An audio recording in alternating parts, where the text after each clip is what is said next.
తప్పు చేస్తే ఇంకా చిన్నపిల్లాడు అని, ఎక్కువగా మాట్లాడితే అప్పుడే పెద్దోడు అయిపోయావా అని మన పేరెంట్స్ కూడా కన్ఫ్యూజ్ అయ్యే ఫేసే ఈ ఇంటర్మీడియట్.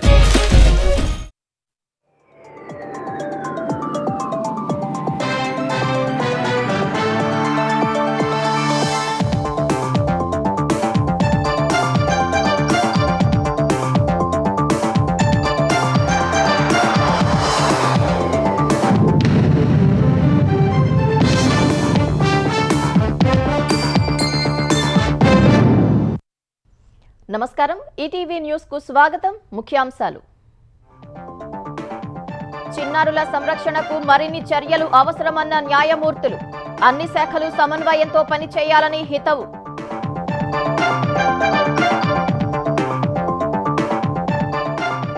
బాలికలు, మహిళల భద్రతకు తెలంగాణ సర్కారు ప్రాధాన్యమిస్తోందన్న రేవంత్, భరోసా సెంటర్ల ద్వారా విశ్వాసాన్ని నింపుతున్నట్లు వెల్లడి.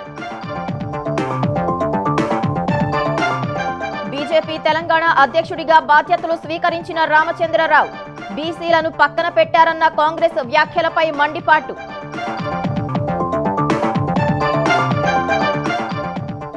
రైతు రాజ్యంపై చర్చకు రావాలన్న రేవంత్ సవాలుకు కేటీఆర్ సై, సమయం తేదీ చెప్పాలని డిమాండ్, అసెంబ్లీలో చర్చిద్దామని పొన్నం సూచన. 3 ఏళ్లలో రాజధాని తొలి దశ నిర్మాణం పూర్తవుతుందన్న మంత్రి నారాయణ, 2వ దశ భూ సమీకరణకు రైతులు సమ్మతించారని వెల్లడి. రాయచోటిలో ఉగ్ర మూలాలపై పోలీసుల ముమ్మర దర్యాప్తు, అబూబకర్, మహమ్మద్ అలీ ఇళ్లలో మరోసారి విస్తృత తనిఖీలు. అమెరికా అధినేత ట్రంప్ సుంకాలకు మోదీ తలొగ్గుతారన్న రాహుల్, తిప్పికొట్టిన గోయల్, కాంగ్రెస్ ను ఎవరూ విశ్వసించరని విమర్శ. పిఎన్బికి 1000 కోట్లు ఎగవేసిన కేసులో నీరవ్ మోదీ సోదరుడు అరెస్ట్, మనీ లాండరింగ్ ఆరోపణలపై అదుపులోకి తీసుకున్న అమెరికా అధికారులు.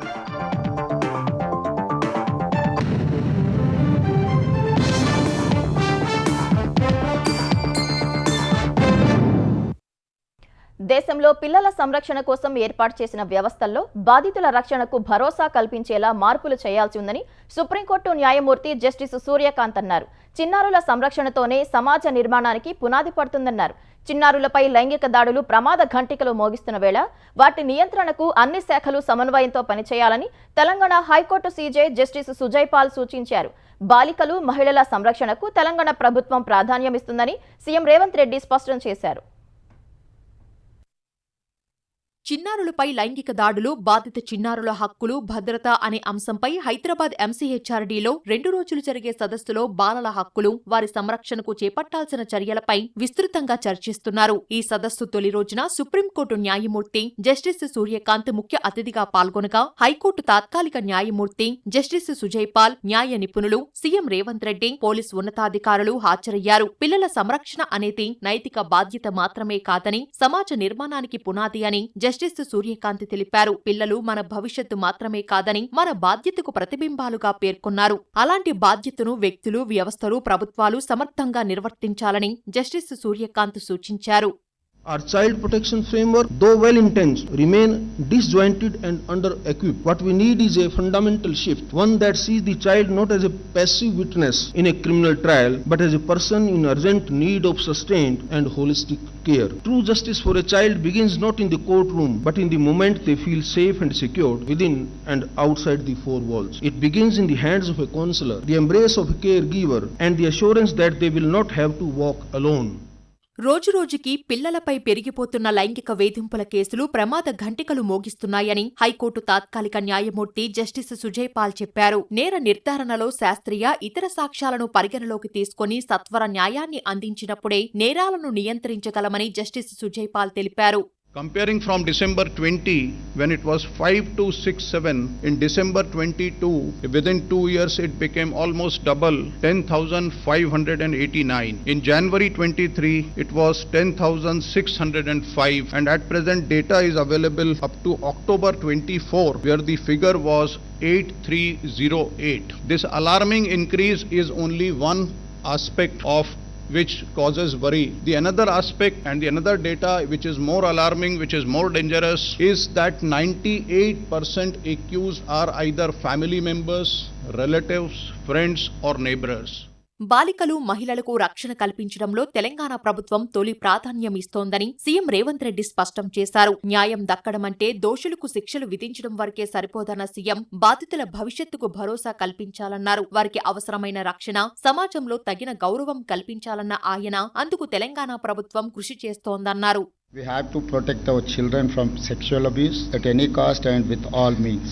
My government gives top priority to the protection of children and women. Telangana Bharosa project has 29 centers. It provides police support, legal aid, medical assistance and counseling in a friendly environment. The goal is not just faster cases disposal, but total child protection and development. We must ensure help child victims, not hurt them every step of this process. తెలంగాణలో మహిళలు ఆర్థికంగా నిలదొక్కునేందుకు కాంగ్రెస్ ప్రభుత్వం అన్ని విధాలా అండగా ఉంటుందని ఉప ముఖ్యమంత్రి భట్టి విక్రమార్క అన్నారు. హైదరాబాద్ ప్రజాభవన్లో జరిగిన ఇందిరా మహిళా శక్తి సంబరాల్లో ఆర్టీసీకి అద్దె బస్సులు అందించిన మహిళా సంఘాలకు మంత్రులు పొన్నం ప్రభాకర్, సీతక్కలతో కలిసి భట్టి చెక్కు అందజేశారు. తొలి నెల అద్దె కింద 1,49,00,000 రూపాయల చెక్కును మంత్రులు అందించారు. అనంతరం రచయిత శ్రీలక్ష్మి రాసిన మహిళా సాధికారత ప్రగతి రథచక్రాలు పుస్తకం ఆవిష్కరించారు. తెలంగాణలో 1,00,00,000 మంది మహిళలను కోటీశ్వరులు చేయాలనే లక్ష్యంతోనే ముందుకెళ్తున్నామని ఉప ముఖ్యమంత్రి తెలిపారు.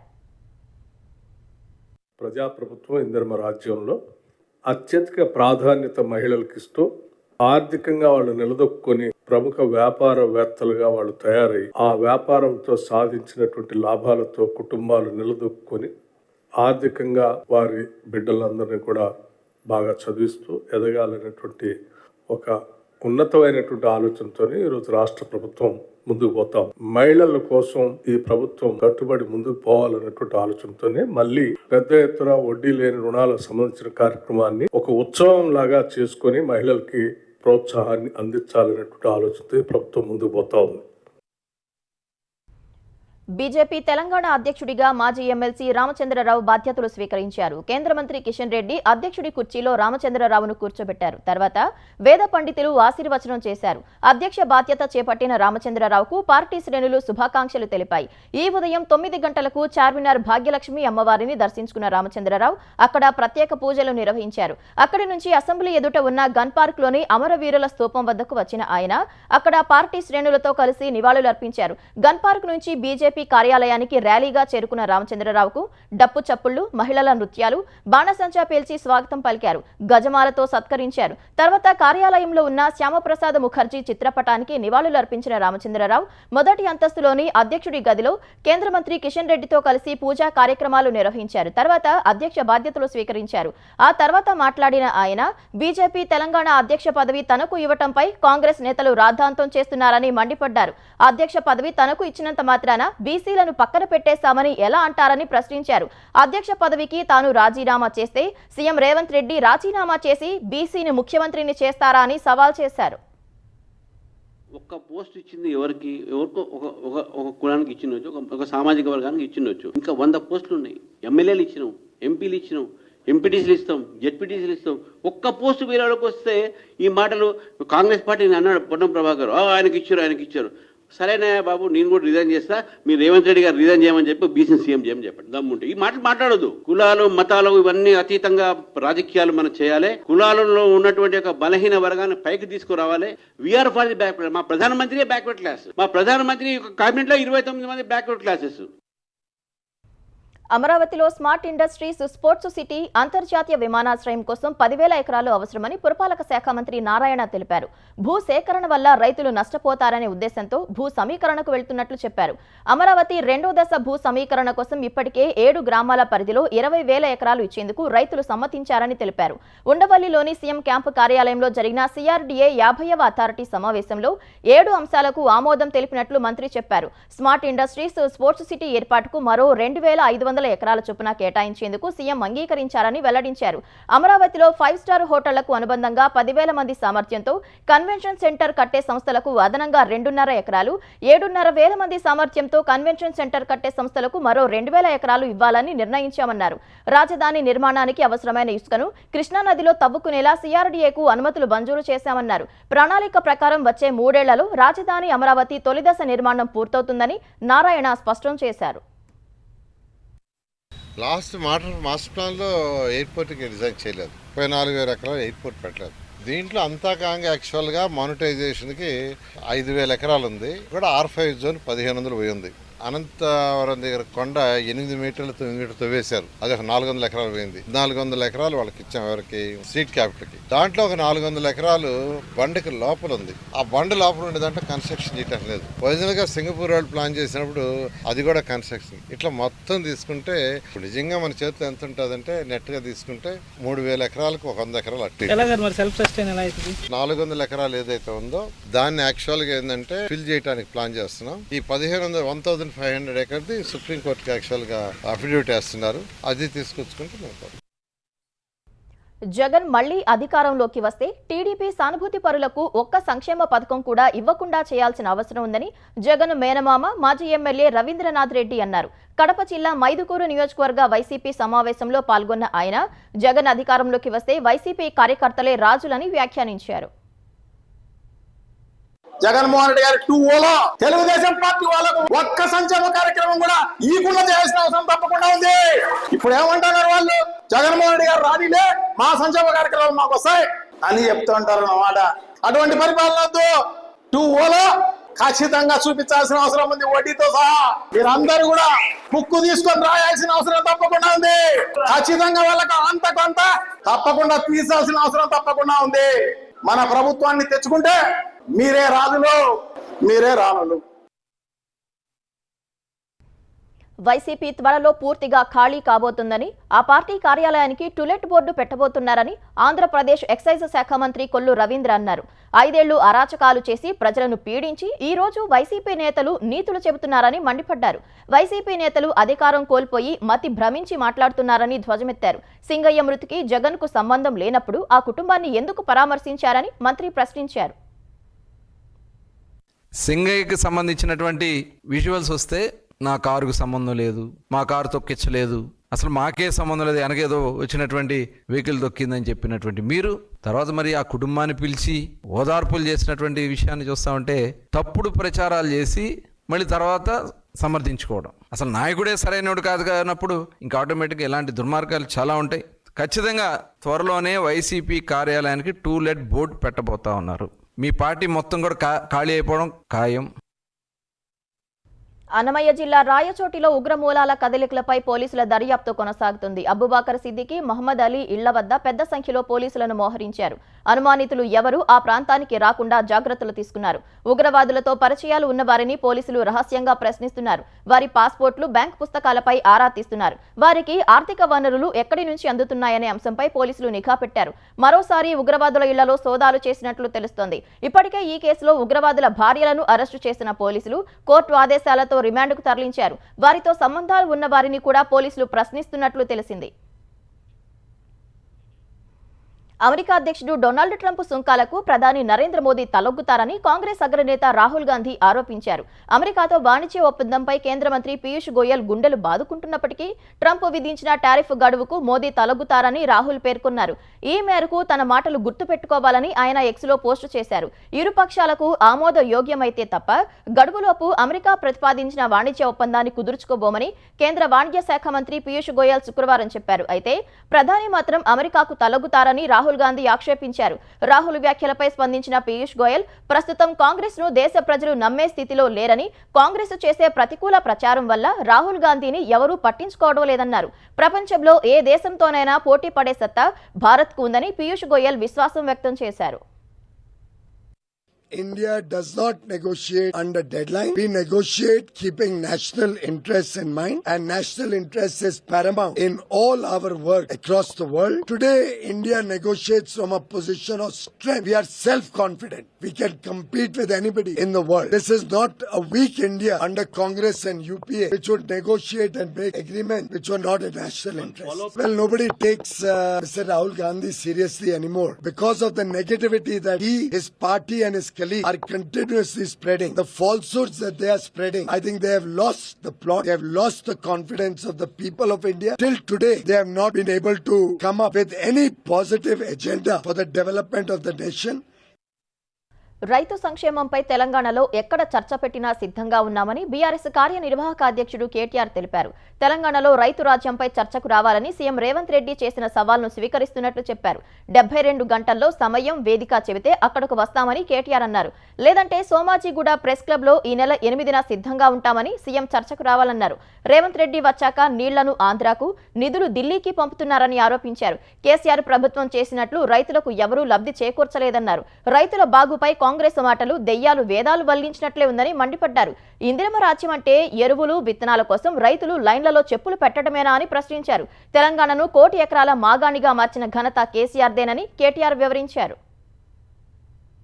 ఏదో మాటలతోనో డైలాగులతోనో కాలేదు తెలంగాణలో వ్యవసాయ విస్తరణ. కేసీఆర్ గారి నాయకత్వంలో అకుంఠిత దీక్షలాగా ఒక తపస్సులాగా చేస్తే సాగునీరు, విద్యుత్తు, అట్లాగే ఇరిగేషను, గ్రామీణాభివృద్ధి కలిస్తే వాటి సమాహారంగా అల్టిమేట్ గా తెలంగాణ ఇలా భారతదేశంలో నెంబర్ 1 అయింది. మేము రెడీ. నువ్వు అసెంబ్లీలో పెడతావా చర్చ, లేదా అంబేద్కర్ కాడ పెడతావా, కొండారెడ్డి పల్లెలో పెడతావా, చింతమడకలో పెడతావా, కొడంగల్లో పెడతావా, గజ్వెల్లో పెడతావా, ప్లేస్ నీ ఇష్టం, ఎక్కడంటే అక్కడికి వస్తాం. కానీ నువ్వు తప్పించుకపోయే బాబత్ మాకు తెలుసు. నువ్వు గ్యారంటీ ఏం చేస్తావు? ఇట్లా సల్తాడు, ఏదో మాట అంటే డైలాగే నేను ఎక్కడన్నా అని మళ్ళా పోతాడు. ఆయననే చెప్పిండి నిన్న, కేసీఆర్ వస్తాడా కేటీఆర్ వస్తాడా అన్నాడు. మరి నేను వస్తా అంటున్నా. నీకు దమ్ముంటే రా, లేదంటే ఇంకొక ప్రతిపాదన 8 తారీఖు నాడు, ఇలా 5 తారీఖు, ఎందుకంటే ముఖ్యమంత్రి గారికి ప్రిపేర్ అయ్యేందుకు టైం పడుతుంది. సోమాజిగూడలో ప్రెస్ క్లబ్ లో 11 గంటలకు 8 తారీఖు నాడు నేను రెడీగా ఉంటా. నువ్వు వస్తావా రావా నీ ఇష్టం. నువ్వే ఛాలెంజ్ ఇసిరినావు, రావాలని కోరుతున్నా. వస్తే సంతోషం, మీడియా ముందే చర్చిద్దాం. నీళ్లకు నీళ్లు, పాలకు పాలు. తెలంగాణలో అన్ని విషయాలపై అసెంబ్లీలో చర్చించేందుకు సిద్ధమని రవాణా శాఖ మంత్రి పొన్నం ప్రభాకర్ అన్నారు. అసెంబ్లీకి వచ్చి చర్చించాలని కేటీఆర్ను కోరుతున్నామని తెలిపారు. తెలంగాణకు ఎవరు అన్యాయం చేశారో చర్చిద్దామన్నారు. బీఆర్ఎస్ హయాంలో రాష్ట్రానికి ఏం చేశారో చర్చకు సిద్ధమన్నారు. గోదావరి మిగులు జలాలపై మీ మాటలు ప్రజలకు వివరిస్తామని పొన్నం పేర్కొన్నారు. డెమోక్రటిక్ గా ప్రజాస్వామ్య పద్ధతిలో ఎన్నికైనటువంటి శాసనసభ ఆన్ డ్యూటీ ఎగ్జిక్యూటివ్లో ఉంది. కాబట్టి మనం శాసనసభ వేదికలో చర్చ చేయడానికి మా ప్రభుత్వం సిద్ధంగా ఉంది కదా. జర్నలిస్టులకు సంబంధించినటువంటి ప్రెస్ క్లబ్లోకి పోయి చర్చకు వస్తావా లేదా అని సవాల్ చేస్తే ఎట్లా?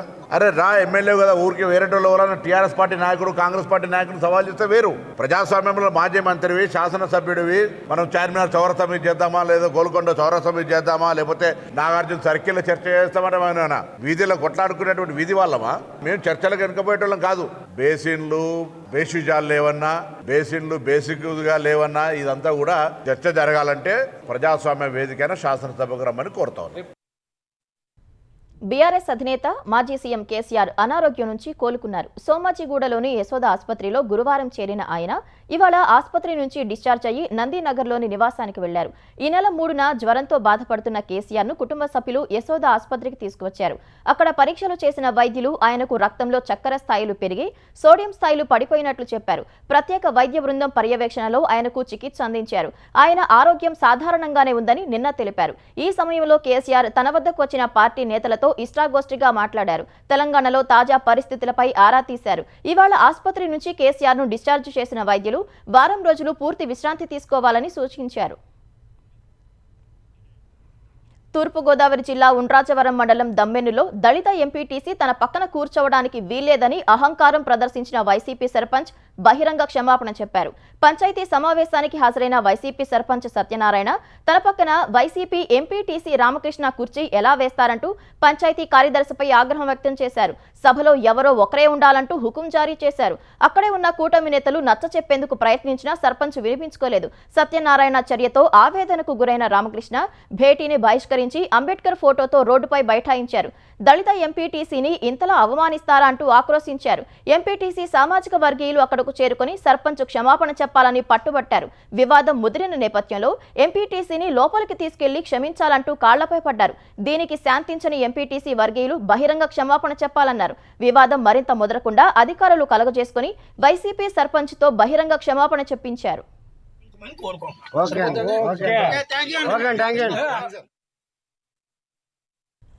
చెల్లితో చనువుగా మాట్లాడుతున్నాడనే కోపంతో ఓ యువకుడిని బాలిక సోదరుడు మరొకరి సాయంతో హత్య చేసిన ఘటన కాకినాడ జిల్లా సామర్లకోట మండలం బ్రహ్మానందపురంలో జరిగింది. పి వేమవరానికి చెందిన కిరణ్ కార్తిక్ అదృశ్యమయ్యాడని అతని తండ్రి వెంకటరమణ గత నెల 27న పోలీసులకు ఫిర్యాదు చేశారు. పోలీసులు కేసు నమోదు చేసుకుని విచారణ చేస్తుండగా అనూహ్యంగా కృష్ణప్రసాద్, వినోద్ అనే ఇద్దరు పోలీసుల ముందు లొంగిపోయారు. కిరణ్ కార్తిక్ ఎక్కువగా తన చెల్లితో ఫోన్లో మాట్లాడుతున్నందున వద్దని వారించినట్లు కృష్ణప్రసాద్ పోలీసులకు తెలిపాడు. ఈ క్రమంలో ఇద్దరికి వాగ్వాదం జరిగిందని తెలిపారు. జూన్ 24న పార్టీ ఇస్తానని నమ్మించి కిరణ్ కార్తిక్ ను బ్రహ్మానందపురం జగనన్న లేఅవుట్లోకి తీసుకువెళ్లి చంపినట్లు కృష్ణప్రసాద్, వినోద్ అంగీకరించారు. ఇది బయటకు పొక్కుతుందన్న భయంతో నిందితులు వీఆర్ఓ వద్ద లొంగిపోయారని వెల్లడించారు. ఆదిత్య ఫార్మసీ ఎండీ నరసింహమూర్తి రాజు ఆత్మహత్య చేసుకున్నారు. విజయవాడ అయోధ్య నగర్లోని క్షత్రియ భవన్లో బలవన్మరణానికి పాల్పడ్డారు. ఓ స్నేహితుడి హత్య కేసులో గత ఏడాది ఆరోపణలు రావడంతో ఆయనను పోలీసులు అరెస్టు చేశారు. ఇంతకాలం రిమాండ్లో ఉన్న నరసింహమూర్తి రాజు ఇటీవలే బెయిల్పై బయటకు వచ్చారు. ఇప్పుడు అనూహ్యంగా ఆత్మహత్య చేసుకున్నారు. ఈ సమాచారం అందుకుని క్షత్రియ భవన్కు వెళ్లిన పోలీసులు ఆత్మహత్యపై కేసు నమోదు చేసి అందుకు కారణాలపై ఆరా తీస్తున్నారు. దేశంలో బ్యాంకులకు వేల కోట్ల రూపాయల యగనామం పెట్టి విదేశాలకు పరారైన నీరవ్ మోదీ చిన్న సోదరుడు నేహల్ మోదీని అమెరికా అధికారులు అరెస్టు చేశారు. సిబిఐ, ఈడీ అధికారుల విజ్ఞప్తి మేరకు అరెస్టు చేసినట్లు అమెరికా న్యాయశాఖ ప్రకటించింది. పంజాబ్ నేషనల్ బ్యాంకు నుంచి 13,000 కోట్ల రుణాలు తీసుకుని ఎగ్గొట్టిన వ్యవహారంలో నీరవ్ మోదీకి నేహల్ కూడా సహకారం అందించినట్లు సిబిఐ, ఈడీ అభియోగాలు మోపాయి. డొల్ల కంపెనీల ద్వారా హవాలా రూపంలో డబ్బు దారి మళ్లించడంలో నేహల్ మోదీ పాత్ర ఉన్నట్లు సిబిఐ, ఈడీ గుర్తించాయి. మనీ లాండరింగ్ కోణం బయటపడకుండా ఆధారాలను ధ్వంసం చేసినట్లు వెల్లడించాయి. మనీ లాండరింగ్ సహా నేరపూరిత చర్యల కింద నేహల్ను అరెస్టు చేసినట్లు అమెరికా అధికారులు తెలిపారు. బీహార్లో అసెంబ్లీ ఎన్నికలు సమీపిస్తున్న వేళ ఓ బీజేపీ నేత దారుణ హత్యకు గురవడం కలకలం రేపింది. పట్నాలో ప్రముఖ వ్యాపారవేత్త బీజేపీ నేత గోపాల్ ఖేమ్కాను గుర్తు తెలియని వ్యక్తులు కాల్చి చంపారు. గత రాత్రి పట్నాలోని తన నివాసం వద్ద గోపాల్ కారులోంచి దిగుతుండగా బైక్పై వచ్చిన గుర్తు తెలియని వ్యక్తులు ఆయనపై కాల్పులు జరిపారు. ఈ ఘటనలో గోపాల్ అక్కడికక్కడే మృతి చెందారు. సమాచారం అందుకున్న పోలీసులు కేసు నమోదు చేసి దర్యాప్తు చేస్తున్నారు. సంఘటనా స్థలంలో ఒక బుల్లెట్ షెల్ కేసింగ్ ను పోలీసులు స్వాధీనం చేసుకున్నారు. సీసీటీవీ దృశ్యాలను పరిశీలిస్తున్నామని, నిందితుల కోసం గాలిస్తున్నట్లు పోలీసులు తెలిపారు. 6 ఏళ్ల క్రితం తన కుమారుణ్ణి సైతం కొందరు దుండగులు కాల్చి చంపారు. బీజేపీ నేత గోపాల్ ఖేమ్కా హత్యకు గురైన ఘటన బీహార్లో శాంతి భద్రతలు క్షీణించాయనడానికి ప్రత్యక్ష నిదర్శనమని ప్రతిపక్షాలు ధ్వజమెత్తాయి. ముఖ్యమంత్రి నితీష్ కుమార్ పాలనలో బీహార్ నేరస్తులకు స్వర్గధామంగా మారిందని ఆక్షేపించాయి. నేరాల నియంత్రణలో నితీష్ సర్కార్ విఫలమైందని చెప్పాయి. ఈ ఘటనపై స్పందించిన ఆర్జేడీ నేత తేజస్వి యాదవ్ పోలీసు స్టేషన్కు కొద్ది దూరంలోనే ఖేమ్కా హత్య జరిగిందన్నారు. బీహార్లో ప్రతి నెల వందలాది మంది వ్యాపారవేత్తలు హత్యకు గురవుతున్నారని ఆరోపించారు. అటు ఈ ఘటన బీహార్లో శాంతి భద్రతలు క్షీణించాయని మరోసారి నిరూపించిందని కాంగ్రెస్ విమర్శించింది. బీహార్లో రోజు హత్య, అత్యాచారం, దోపిడీ, కిడ్నాప్ కేసులు నమోదవుతున్నాయని ఆగ్రహం వ్యక్తం చేసింది. ఒడిశాలోని పూరిలో జగన్నాథుడి బహుడా యాత్ర పహండి ఆచారంతో భక్తుల జయ జయ ధ్వానాల మధ్య కన్నుల పండువగా సాగుతోంది. గుండిచా ఆలయం నుంచి బలభద్రుడు, సుభద్ర, జగన్నాథుడు తిరుగు ప్రయాణమయ్యే క్రతువే బహుడా యాత్ర కాగా, ఈ యాత్రలో భాగంగా శ్రీ గుండిచా ఆలయం నుంచి 3 దేవతామూర్తుల విగ్రహాలను శారదా బలి వద్ద నిలిపిన రథాల వరకు ఊరేగింపుగా తీసుకువెళ్లారు. ఆనవాయితీగా మధ్యాహ్నం 12 గంటలకు పహండి ప్రారంభం కావాల్సి ఉన్న ఉదయం 10:30కే ప్రారంభించారు. సంప్రదాయబద్ధంగా బలభద్ర, దేవి సుభద్ర, జగన్నాథుడిని ఒక్కొక్కరిగా రథాలపైకి చేర్చారు. ఈ రథాలను భక్తులు 12వ శతాబ్దపు జగన్నాథుని ప్రధాన పీఠమైన మందిరం వరకు లాగుతారు. గుండిచా ఆలయం నుంచి ఇది దాదాపు 2.6 కిలోమీటర్ల దూరం ఉంటుంది.